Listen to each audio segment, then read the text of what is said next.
Hello everyone, and welcome to Tell Me About Gaming. Sit back, relax, and open up your ears because today I'm going to be telling you guys about a game that I'm sure many of you haven't even heard of, and it is still considered to this day the best single-player game I have ever played in my mind, and that game is Alan Wake. Let's get into the video.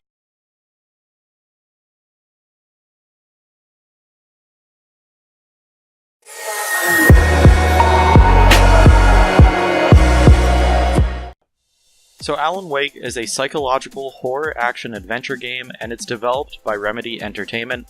Now for those of you who do not know, that is the same team that was behind the recently released game, Quantum Break.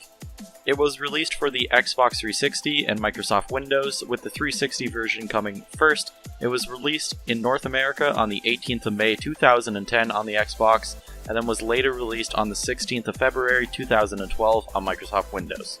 The game basically follows a novelist by the name of Alan Wake. He is a best-selling author who needs some inspiration for his next story, so him and his wife decide to go on a small vacation into the town of Bright Falls, and this is where things start to get very, very weird.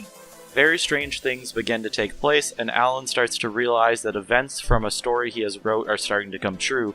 However, this is a story that he does not remember writing. And when his wife disappears, Alan tries his best to uncover the mystery of what is happening and to find his wife. Now, as I said at the beginning of this video, Alan Wake remains today my favorite single-player game of all time, especially in terms of its story, and I think there's a couple of reasons for that. So in today's video, I thought it would be fun to share those reasons with you guys and tell you guys why I think you should play this game if you haven't already. Now, first of all, I think the thing that made the story so interesting to me in Alan Wake is just plain out how unique it is. It's very creative and it's very original, and I think they did a very good job at delivering it in a very believable and awesome way. The characters in this game are very well developed, and you actually start to care about them the more and more you play, which is obviously very important for a story experience. On top of that, the setting is just absolutely fantastic. The small town of Bright Falls is that perfect, creepy little town that you would expect a story like this to take place in, but at the same time, it looks beautiful. And this is something that I think is very important for the game and the story. The developers did a great job at developing the town and making sure that it had two sides. During the day, Bright Falls is a very cute little quiet town that I don't think anybody would ever expect to have bad stuff happen in, but at night it quickly changes into a real living nightmare. I love it when games do a really good job at this because it gives you the sense of security. Whenever the game changes to daytime, you can actually kind of relax and feel as if you're safe for a while, and then as soon as it goes back to night, you know crap's about to happen. It's really fun, and it adds a nice pacing to the game, and it really makes the game a lot more frightening once you realize how close night is to being upon you. Now, the second reason I think that the story is so good in this game is what I just talked about, and that is the pacing. The pacing of the story in this game is very, very well done, and I love it. As I just mentioned, the game gives you this false sense of security during the daytime. You really do feel like you're safe for once, and then as soon as nighttime approaches you, you realize how screwed you actually are. I love it when games do this, and I think it's especially important for horror games, because when stuff does start to go down, it makes it a lot more scary, as I just said. It's especially awesome because while you're playing the game, it does a very good job at making you just want the day to arrive already.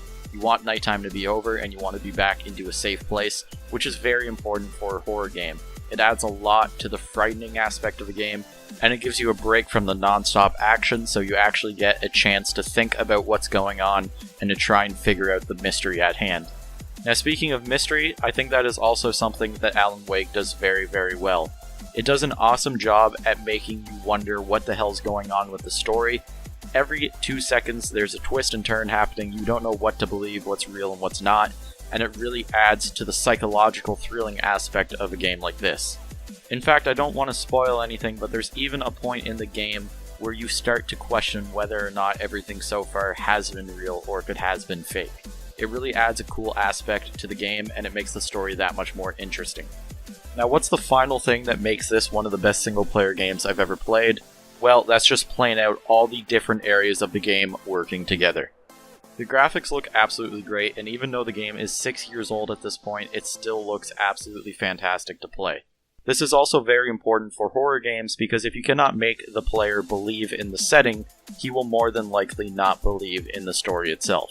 The sound design and the music in this game are also fantastic and very, very well done.